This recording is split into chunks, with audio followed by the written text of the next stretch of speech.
এজন্য আমার আপনার রব আল্লাহ তাআলা জানায় দেয়, খবরদার বান্দা বান্দিরা, তোমরা তোমাদের মা আর বাবার সাথে এমন আচার আচরণ দেখাইবা না, এমন ব্যবহার দেখাবা না, যেই আচরণে, যেই ব্যবহারে, যেই সেবাতে তোমার মার দিলে আঘাত লাগে, বাবার দিলে কষ্ট পায়। সাবধান, মা বাবার সাথে এমন ব্যবহার দেখানো যাবে না যেই ব্যবহারে মা বাবার দিলে কষ্ট লাগে।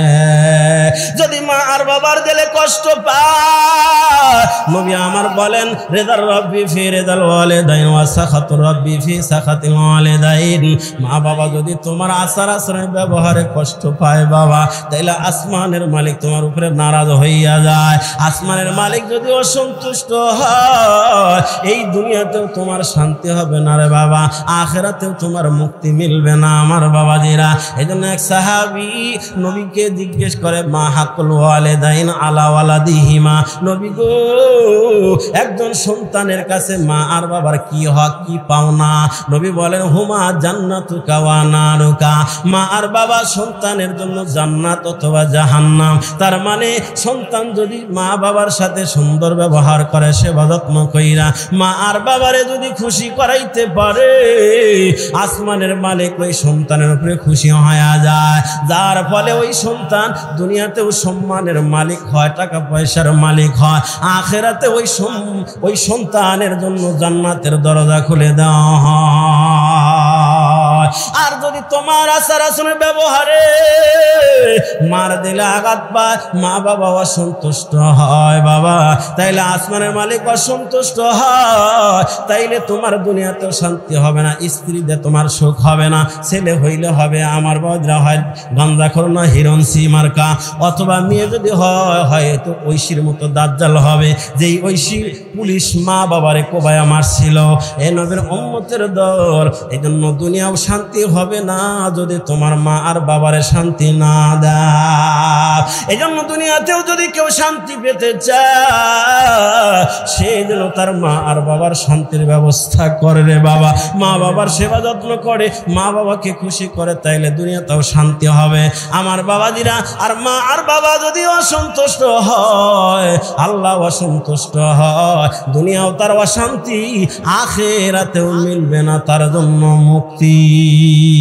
এই জন্য আল্লাহ বলে, ওয়াকুল্লাহুমা কওলা কারীমা,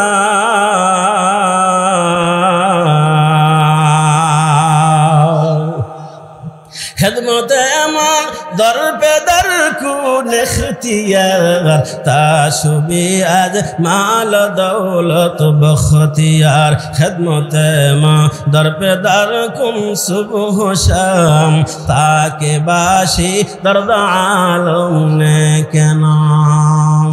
মায়ের দোয়া লও হে মুমিন, মায়ের দোয়া লও, মায়ের দোয়া লও হে মুমিন, মায়ের দোয়া লও।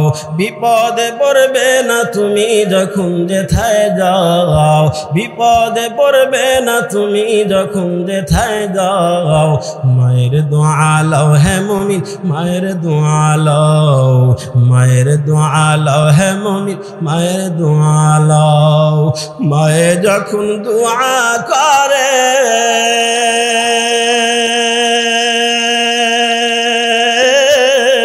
চলে যায় আরশ পরে, যার কারণে সাথে সাথে ফল দেখিতে পাও। মায়ের দোয়া লও হে মুমিন, মায়ের দোয়া লও, মায়ের দোয়া লও হে মুমিন, মায়ের দোয়া লও। বিপদে পড়বে না তুমি যখন যেথায় যাও, মায়ের দোয়া লও হে মুমিন, মায়ের দোয়া লও। নিজে নিজে মনে করো থাকায় আমি হইলাম বারা, যার কারণে মৃত্যু মুখে বেঈমান হয়ে যাও। মায়ের দোয়া লও হে মুমিন, মায়ের দোয়া লও, মায়ের দোয়া লও হে মুমিন, মায়ের দোয়া লও। যাহা কিছু হও না কেন, কিছুই না মায়ের দোয়া বিনে,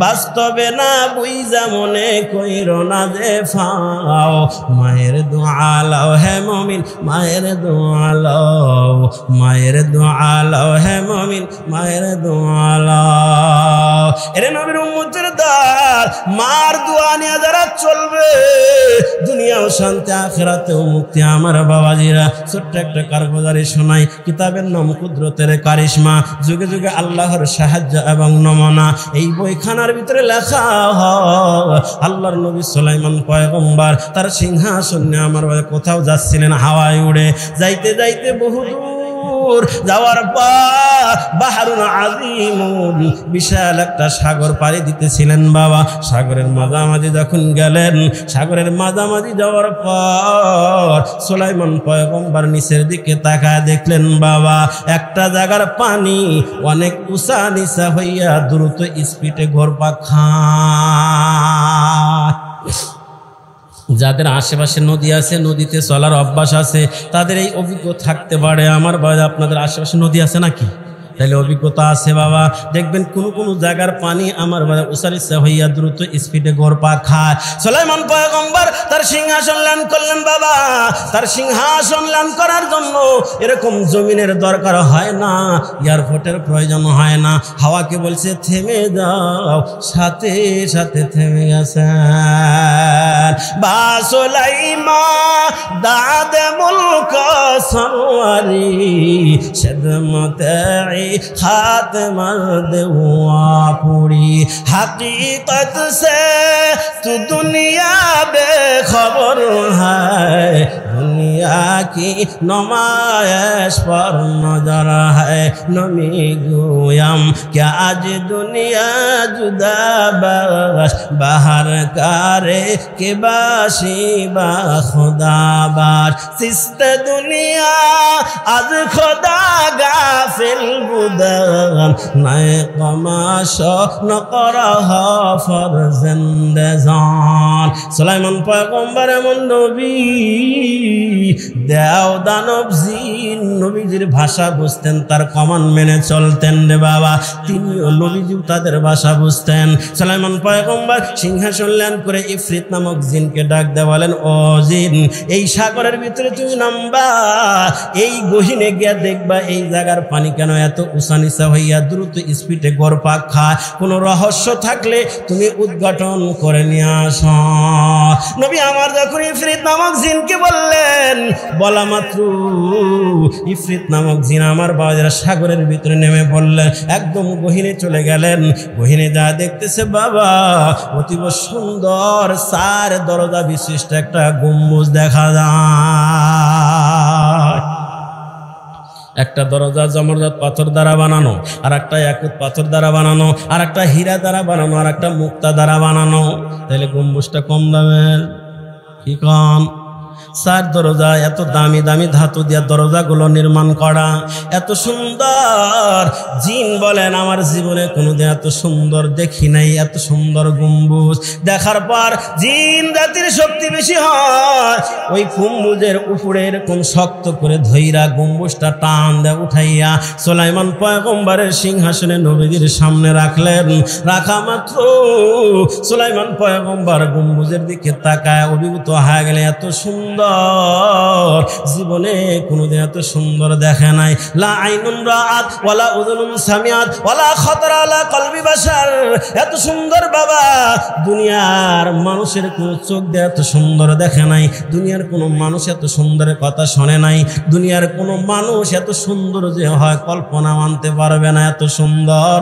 সুলাইমান পয়গম্বর গম্বুজের চতুর্দিকে ঘুরে ঘুরে দেখলেন বাবা দেখার পর মনে মনে চাইছিলেন আহা গম্বুজের বাইরে যদি এত সুন্দর হয় না জানি ভিতরে কত সুন্দর একটু যদি দেখতে পারতাম কল্পনা করতে আমার আল্লাহ জানায় দেয় নবী গো আপনি শুধু আমার নাম নিয়ে দরজা খোলার হুকুম করেন এই গম্বুজের দরজা খুলে দিব আমি আল্লাহ সুলাইমান পয়গম্বর শুধু বললেন এতটুকু, আল্লাহর হুকুমে গম্বুজের দরজা খুলে দাও। সাথে সাথে দরজা খুলে গেলেন বাবা। নবী আমার তাকা দেখেন ওই গম্বুজের ভিতরে অতীব সুন্দর একটা চেহারার যুবক আমার বাবাজিরা আল্লাহর কুদরতি কদমে সেজদা দিয়ে নামাজ আদায় করতেছেন।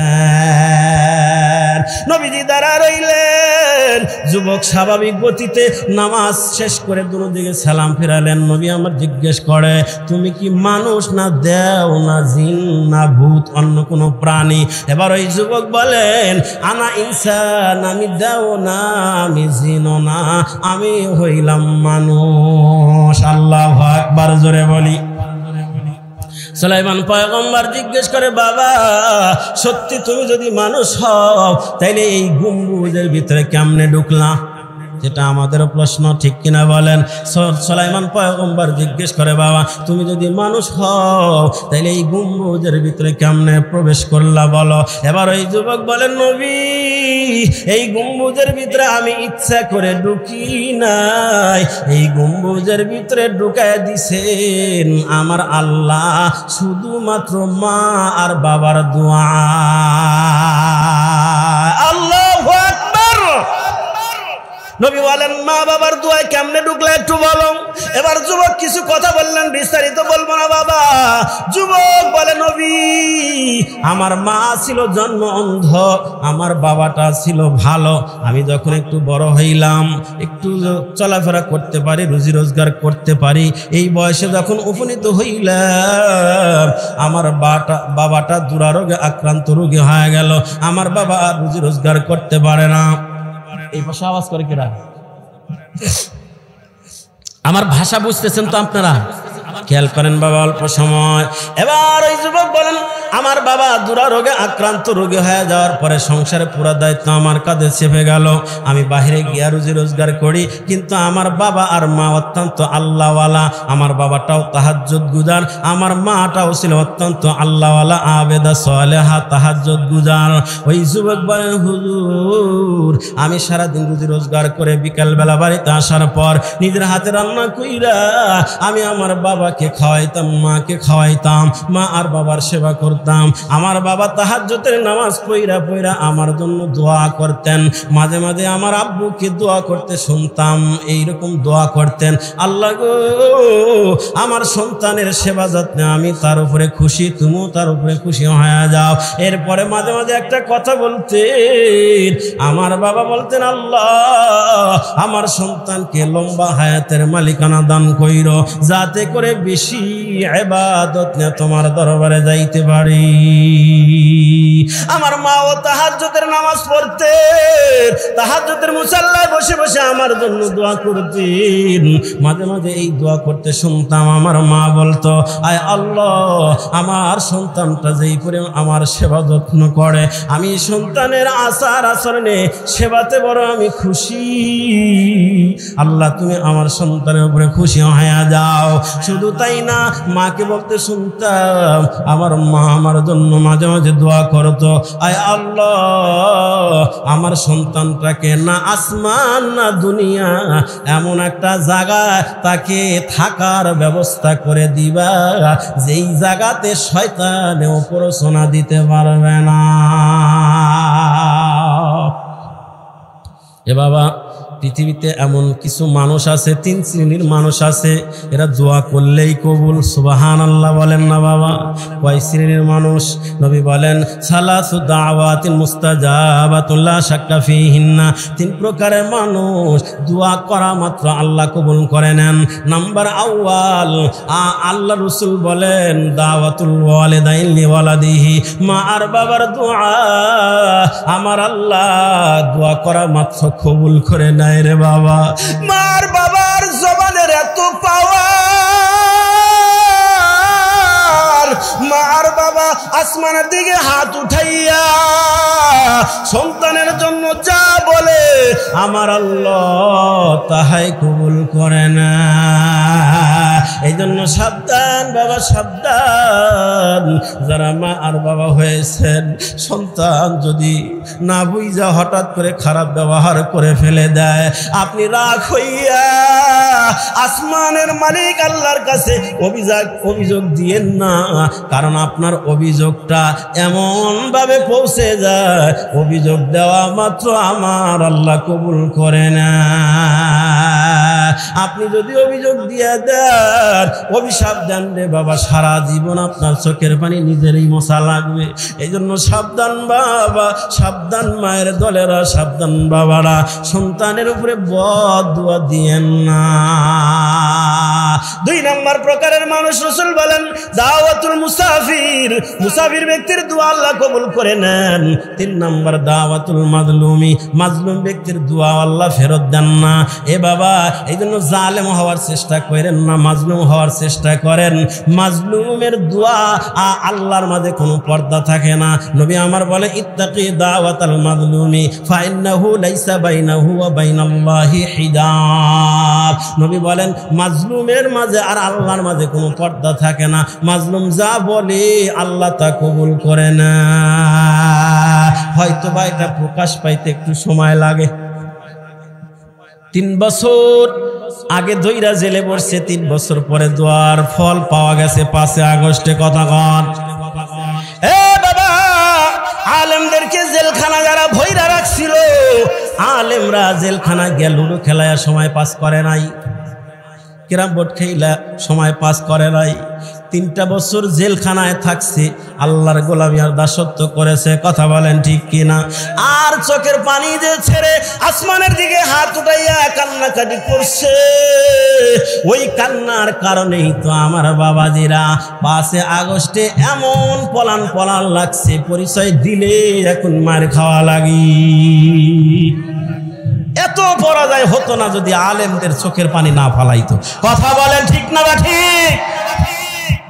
আমার বাবাজিরা বলতেছিলাম 3 ব্যক্তির দোয়া আল্লাহ ফেরত দেন না, মা আর বাবার দোয়া আল্লাহ কবুল করে না। এবার ওই যুবক বলেন নবী, হঠাৎ করে আমার বাবা প্রচন্ড অসুস্থ হয়ে পড়লেন, এমনকি দুনিয়া থেকে বিদায় নিলেন। বিদায় নেওয়ার পরে আমি নিজের হাতে ধোয়াইলাম, আমি নিজের হাতে কাপড়ের কাপড় পরাইলাম। এরপরে আমি জানাজার নামাজের ইমাম হইয়া, আমি নিজে ইমাম হইয়া বাবার জানাজার নামাজ পড়ায় দিলাম। আল্লাহু আকবার। আপনাদের মনে কি চায় যে আমার ছেলে অথবা আমার আপনজন রক্তের কেউ আমার জানাজার নামাজের ইমাম হোক? এটা কি মনে চায়? এ বাবা করুক। এটা যদি চান বাবা, তাইলে এরকম মাদ্রাসার দরকার আছে না নাই? তাইলে আপনার প্রজন্ম যারা আসতেছে তাদেরকে মাদ্রাসায় পড়ানো দরকার। ও মায়ের দল, তোমাদের মনে যদি চায় যে আপনার সন্তান আপনার খাটটা সামনে নেয়া জানাজার ইমাম হইয়া জানাজার নামাজ ছেলে পড়ায় দেয়, তাইলে মা গো তোমাদের অনুরোধ করে বলবো সন্তানকে মাদ্রাসা ভর্তি করায় দাও, হাফেজ বানাও, এরপরে ডাক্তার, ইঞ্জিনিয়ার, ব্যারিস্টার, লয়ার বানাও, এফআরসিএস করায় নিয়ে এসে ডাক্তার বানাও। আপনার সন্তানকে মাদ্রাসা পড়ায়া এরপরে ডাক্তার বানাইলে ওই সন্তান মানুষের সেবা করবে, কসাই হবে না। আপনার সন্তানকে নুরানি মাদ্রাসা পড়াইয়া এরপরে ইংলিশ মিডিয়ামে পড়াইয়া যদি সরকারি ইঞ্জিনিয়ার বানান, সরকারি ইঞ্জিনিয়ার হইয়া আমার ভাইরা সরকারি কাজ করতে যাইয়া ওই ব্রিজের ভিতরে রডের পরিবর্তে বাঁশ দিবে না। কথা বলেন ঠিক না ঠিক? সহজ করে বুঝাই, আপনি যদি দুনিয়াতে শান্তি পেতে চান, শেষ বয়সে নিজের ঘরে থাইকে আল্লাহ আল্লাহ করে মরতে চান, তাইলেও বাচ্চাদেরকে মাদ্রাসায় পড়ানো দরকার। কেন বললাম? দেখেন বৃদ্ধাশ্রমগুলো খুঁজে দেখেন কয়জন আলেম হাফেজের বাবা সেই জায়গা আছে। বড় বড় আপার লেভেলে শিক্ষিত doctor, engineer, barrister, BCS cadre, তাদের মা আর বাবা দেখা যায় খুঁজলে ওই বৃদ্ধাশ্রমে পাওয়া যায়। ঠিক না বা ঠিক? তাহলে আপনার ছেলেকে যদি শুরুতেই মাদ্রাসা পড়ায়া এরপরে বড় শিক্ষিত বানান, জেনারেল লাইনেই হোক, দেখবেন এই ছেলে কখনো মা আর বাবাকে বৃদ্ধাশ্রমে দেবে না। কারণ কি? ওই যে শুরুতে মাদ্রাসা পড়ায়া সিনার ভিতরে আল্লাহ আল্লাহর পরিচয় ঢুকায় দিছেন, কোরআনের পিয়াজ কলবের ভিতরে ঢুকায় দিছেন। এই জন্য যতদিন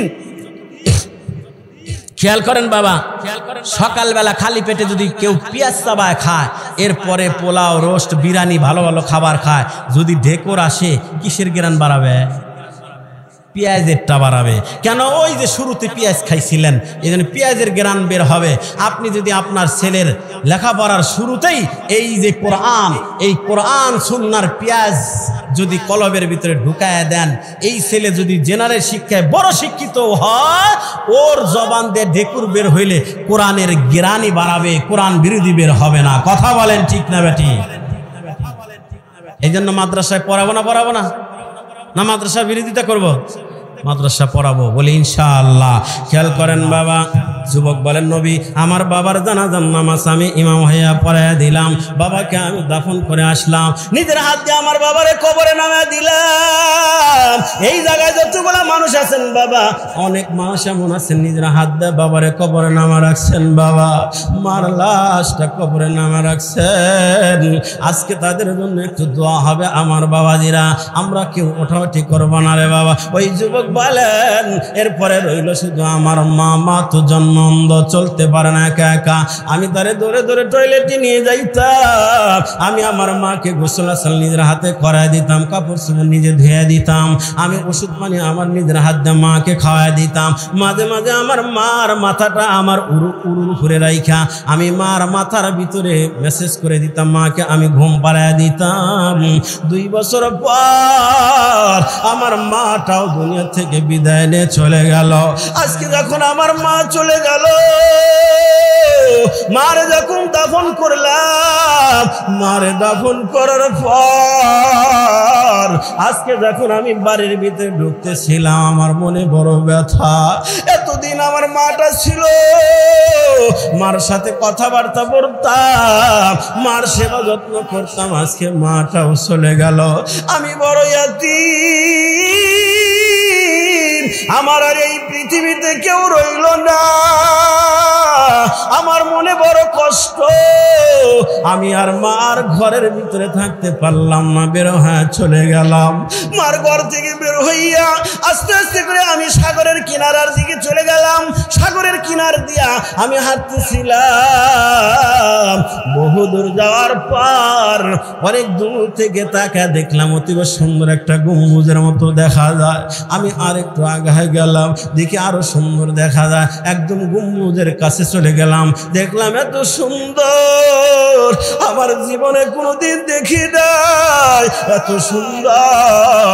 ওই গম্বুজের চতুর্দিকে ঘুরে ঘুরে আমি দেখতেছিলাম আর মনে মনে কল্পনা করতেছিলাম, আল্লাহ গো, যেই গম্বুজের বাইরে এত সুন্দর, না জানি ভিতরে কত সুন্দর, ভিতরে যদি একটু দেখতে পারতাম। আমি কল্পনা করা মাত্র আমি তাকা দেখলাম গম্বুজের দরজা টাস টাস করে খুলে গেল। আল্লাহু আকবার। ওই গম্বুজের দরজা একা একা খোলে নাই, খুলে দিছেন একজন, তার নাম কি? আল্লাহর এই ক্ষমতা আছে না নাই? ইন্নাল্লাহা আলা কুল্লি শাইইন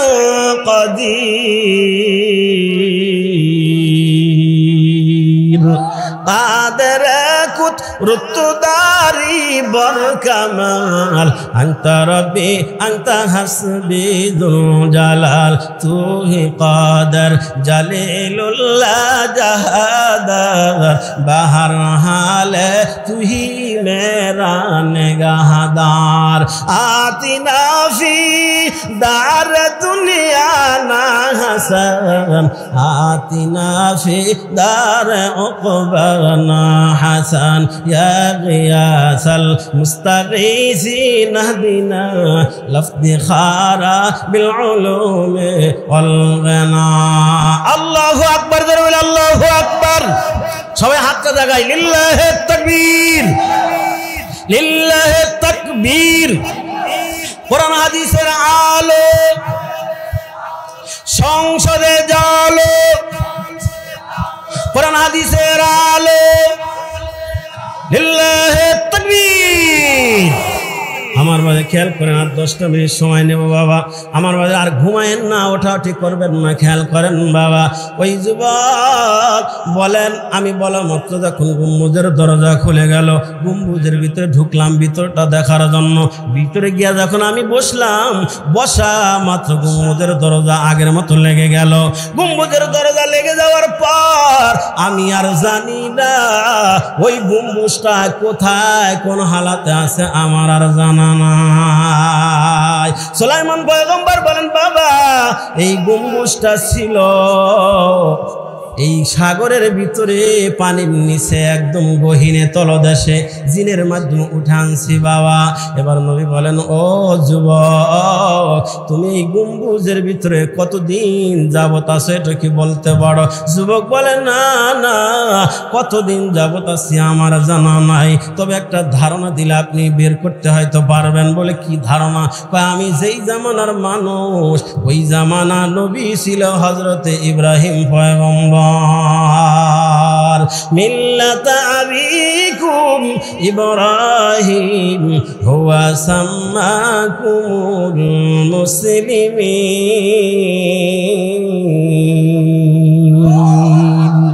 এবার নবী বলে, তাহলে দাঁড়াও আমি একটু হিসাব লাগাই। সুলাইমান পয়গম্বর হিসাব করে বের করে বললেন, বাবা আমার থেকে ইব্রাহিম পয়গম্বরের এই মাঝখানে দূরত্ব ছিল মাত্র 2400 বছর। কতদিন? 2400 বছর যাবত এই গম্বুজের ভিতরে আসো। যুবকের একটা চুল দাড়ি পাকে নাই। এবার নবী কৌতূহল বশত জিজ্ঞেস করে, বাবা তোমার কি ক্ষুধার ভাব হয় না? এতদিন যাবত যার মধ্যে আসো, ক্ষুধার ভাব হইলে তুমি কেমনে কি খাও? আল্লাহ কি ব্যবস্থা করেন? এবার যুবক বলেন, রিজিকের মালিক তো আল্লাহ। বলেন না বাবা, রিজিকের মালিক কি? আর একটু জোরে বলেন, কে? ওমা মিন দাব্বাতিন ফিল আরদি ইল্লা আলাল্লাহি রিজকুহা গার তাওয়াকুল মিকুলি গার সুবহ শাব নিরাসানাত রিজকে তু আদলা মাকাম। এবার যুবক বলে, নবী আমার যখন ক্ষুধার ভাব হয়, আল্লাহ তাআলা একটা পাখির মাধ্যমে হলুদ বর্ণের কিছু দানা আমার কাছে পৌঁছায় দেয়। ওই একটা দানা, এক একটা দানা আমি যখন মুখে দেই, দুনিয়ার যত ভালো ভালো খাবার আছে সমস্ত ভালো খাবারের স্বাদ ওই ছোট্ট একটা দানার ভিতরে আমি আস্বাদন করি। শুধু তাই না, ওই খাবারটা খাওয়ার পর আমার যেমন ক্ষুধার তো দূর হয়, তৃষ্ণার তো তেমন দূর হয়ে যায়। শুধু তাই না, আমি যে একা একা থাকি এটার যে একটা কষ্ট, এই কষ্টটাও দূর হয়ে যায়। সুবহানাল্লাহ। শুধু তাই না, ওই খাবারটা খাওয়ার পরে আমার যে একটু ক্লান্তির ভাব সেটাও দূর হয়ে যায়। ওই খাবারটা খাওয়ার পর আমার যে একটু নিদ্রা তন্দ্রার ভাব সেটাও দূর হইয়া যায়। লা তাখুযুহু সিনাতু ওয়ালা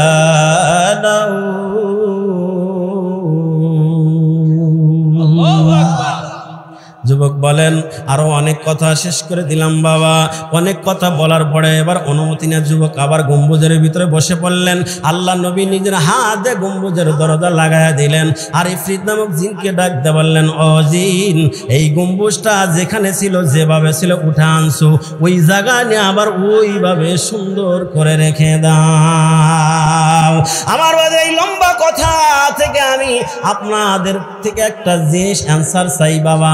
এই যে যুবক এত লম্বা হায়াত পাইলো, বাবার দোয়া ঠিক কিনা বলেন? এই যে যুবক গম্বুজের ভিতরে আল্লাহ থাকার ব্যবস্থা করলো, মার দোয়া। ওই যে মা দোয়া করছে, না আসমান না দুনিয়া, এমন একটা জায়গা আমার সন্তানকে বসবাস করার উপযোগী বানায় দিবা, যেই জায়গায় শয়তানেও প্ররোচনা দিতে পারবে না।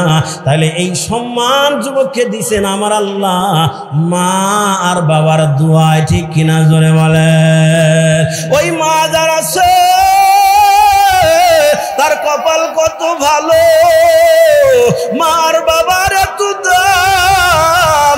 ওই মার বাবার চেহারার দিকে কেউ যদি মায়া দিয়ে তাকায়, নবী বলেন, মা মিন ওয়ালাদিন বাররিন ইয়ানজুরু ইলা ইলা ওয়ালিদাইহি নাযরা রাহমাতিন ইল্লা কাতাবাল্লাহু লাহু লিকুল্লি নাযরাতিন হাজ্জাতান মাবরুরাতান। নবী বলেন ওই মা বাবা যারা আছে,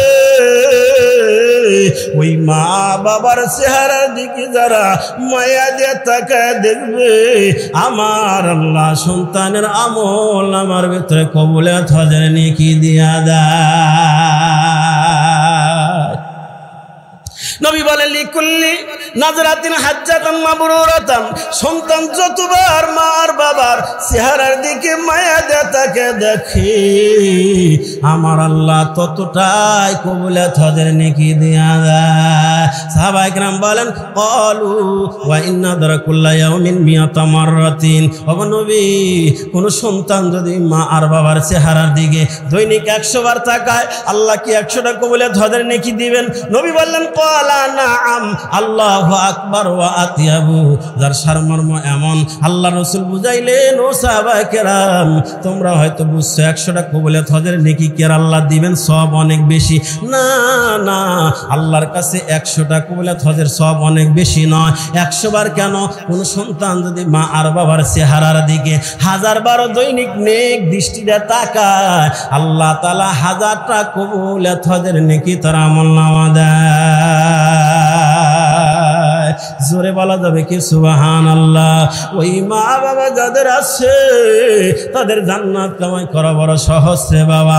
বাড়িতে গিয়ে মার চেহারার দিকে মায়া দিয়ে তাকা দেখবেন, কবুলিয়ত হজের নেকি আল্লাহ লিখবেন। আর যার মা আর বাবা নিজের হাত দিয়া আমার মাকে 6 বছর কবরের ভিতরে নামা রাখলাম, আমার মতো অনেক সন্তান এই জায়গার মধ্যে আছে যারা নিজের হাত দিয়ে আমার কবরে নামাইছেন, বাবারে কবরে নামায় রাখছে। ওই মা বাবার কি হালাত আমরা জানি না রে বাবা। আজকে মা বাবা যখন ছিল তখন হয়তো এত টাকার মালিক ছিলেন না, মনে চাইলেও মা বাবাকে ভালো কিছু খাওয়াইতে পারেন নাই বাবা। আজকে মনে চায় মা বাবা যদি থাকতো কত কিছু কিনে কিনে খাওয়াইতাম। যেমন আমারটাই বলি, কত টাকা আল্লাহ দিতেছে, মনে চায় মা যদি থাকতো এটা কিনে দিতাম, এটা খাওয়াইতাম, ওটা কিনে দিতাম, কিন্তু মা নাই। মা ইচ্ছা করলেও মারে আর খাওয়াইতে পারতেছি না রে বাবা। আমার মতো অনেকেই আছে না, আমার ইচ্ছা করলেও অনেক টাকার এখন মালিক, কিন্তু মা বাবারে খাওয়াইতে পারেন না বাবা। ও নবীর উম্মত, যারা ওই মা বাবারে দাফন করে রাখছেন তাদের জন্য 2টা আমল দিয়ে যাব রে বাবা। 1 নম্বর ভালো করে শুনে নেন রে বাবা। নবী বলেন মান যারা কবরা আবাইহি ফি কুল্লি জুমাতিন গুফিরা লাহু ওয়া কুতিবা লাহু বারাআতুন। নবী আমার বলেন যাদের মা নাই বাবা নাই তারা প্রত্যেক জুমার দিন সকালবেলা মান যারা কবর আবাইহি ফি কুল্লি জুমাতিন, কোন সন্তান যখন প্রত্যেক জুমার দিন মা আর বাবার কবর জিয়ারত করে, খেয়াল করেন বাবা, নবী বলেন গুফিরা লাহু, আল্লাহ তাআলা তারে ক্ষমা করে দেয়, ওয়া কুতিবা লাহু বারাআতুন, আল্লাহ তাআলা তারে জাহান্নাম থেকে মুক্তি দিয়ে দেয়। কুতিবা লাহু তে আল্লাহ নির্দিষ্ট করেন নাই, নবী নির্দিষ্ট করেন নাই যে ওই সন্তানকে মাফ করে দেওয়া হয় নাকি তার মা বাবাকে দেওয়া হয়। মুহাদ্দিসিনে কিরাম বলেন যেহেতু নির্দিষ্ট করা হয় নাই, তারা ব্যাখ্যা করে বলেন যেই সন্তান মা বাবার কবর জিয়ারতে যায় তাকে আল্লাহ মাফ করে দেয়, ওই মা বাবাকে আল্লাহ মাফ করে দেয়। সন্তানকেও জাহান্নাম থেকে মুক্তি দেয়, ওই মা বাবাকে আল্লাহ জাহান্নাম থেকে মুক্তি দেয়া দেয়। তাইলে মা বাবার কবর জিয়ারত করা লাভ না ক্ষতি? জোরে বলেন লাভ না ক্ষতি? হে বাবা, তাইলে ওই মা বাবার কবর জিয়ারত করা দরকার আছে না নাই? হে বাবা বলবেন হুজুর ব্যস্ততার কারণে পারি না, ব্যবসার ব্যস্ততা, চাকরির ব্যস্ততা, ছেলেমেয়ের ব্যস্ততা, কত ব্যস্ততা। আমি তাইলে বলবো ভাই রে, এত ব্যস্ততার মধ্যে দিয়েও তো মাসে 3 বার শ্বশুর বাড়ি যাওয়ার সময় তোমার হয়, মাঝে মাঝে কক্সবাজারে বেড়ানোর তোমার সময় হয় না? হয় না? মাঝে মাঝে ভাইরা বাড়ি যাওয়ার তোমার সুযোগ হয়, সময় হয়, দাওয়াত খাওয়ার সময় হয়, আর তোমার মা বাবার কবরের পাশে যাওয়ার তোমার সময় হয় না। কপাল পোড়া কোথাকার, তুমি তোমার মা বাবার কবর জিয়ারত করবা না, তুমি মরলে তোমার ছেলেরাও তোমার কবর জিয়ারত করবে না, এটাই স্বাভাবিক। এই জন্য বাবা, মা বাবার কবর জিয়ারত করা এটা একটা আমাল। আমার বাবাজিরা মা বাবার কবর জিয়ারত করবেন প্রত্যেক জুমার দিন, সম্ভব হলে, সম্ভব না হলে যখনই বাড়িতে আসবেন, যখনই কাছাকাছি আসবেন, তখনই মা বাবার কবর জিয়ারত করবেন। এটা দিলাম 1 নম্বর আমল যাদের মা বাবা নাই। 2 নম্বর আমল বাবা, আল্লামা জমিরউদ্দিন রহমাতুল্লাহ আলাইহি তার কিতাবের ভিতরে বর্ণনা করেন। কয়েকটা কথা বলার সময় নাই, একটা শুধু বলবো, একটা শুধু আমার বাবাজিরা, সেই কথাটা হলে যাদের মা নাই গো, বাবা নাই, নিজের হাত দিয়ে মাকে কবরে নামাইছেন, নিজের হাত দিয়ে বাবার কাফনে কাপড় পরাইছেন। ও ভাই রে, ওই মা বাবার রুহের মাগফিরাত কামনায় যদি আল্লাহ রাস্তায় খরচ করা যায়, তাইলে নবীজি বলেন এই দান সদকা করলে, মা বাবা রুহের মাগফিরাত কামনা করে যদি দান সদকা করা হয়, এই দানের সব আল্লাহ ফেরেশতার মাধ্যমে মা আর বাবার কবরে পৌঁছায় দেয়। মা বাবা জিজ্ঞেস করে, ও ফেরেশতা, এই নেকি আমি কোথায় পাইলাম? তখন ফেরেশতা জবাব দেয়, এই সব আপনার ছেলে, আপনার নাতি, আপনার মেয়ে, আপনার আপনজন মাদ্রাসা মসজিদে আল্লাহ রাস্তায় খরচ করছিল, তার সওয়াব। তখন মা বাবা কবর থেকে খুশি হয়, মা বাবা কবর থেকেই সন্তানের জন্য দোয়া করে। জোরে বলা যাবে কি সুবহানাল্লাহ? এ বাবা, আরো অনেকগুলো আমল আছে যেটা কঠিন, তবে এটা তো সহজ। এই জন্য মা বাবার নামে বেশি বেশি দান সদকা করা। যাদের মা নাই গো, বাবা নাই, আমি একটু দেখতে চাই বাবা, হাদিসটা আমি শেষ করব, যত সময় লাগুক আপনারা যদি থাকেন বাবা, তার মাঝখানে 2টা মিনিট আমার বাবাজিরা, যাদের মা নাই বাবা নাই, নিজের হাত দিয়ে মাকে দাফন করছেন বাবা। বাংলাদেশের মানুষ যদি আমেরিকাও থাকে, টেলিফোন করলে খবর নেওয়া যায় কেমন আছে, কিন্তু মাকে 10 বছর আগে বাড়ির সামনে দাফন করছেন, বাবাকে 2 বছর আগে বাড়ির সামনে কবরস্থানে দাফন করছেন বাবা, আজও খবর নেওয়া গেল না মা বাবা কেমন আছে, কি অবস্থায় আছে বাবা। ওই মাকে যেন আমার আল্লাহ জান্নাতের পোশাক পরা, জান্নাতের খাবার খাওয়ায়। দুনিয়াতে খাবার খাওয়াইতে পারেন নাই বাবা, নিয়ত করে দিবেন, আল্লাহ আমার মা বাবাকে জান্নাতের খাবার তুমি খাওয়াও, জান্নাতের পোশাক তুমি পরায় দাও।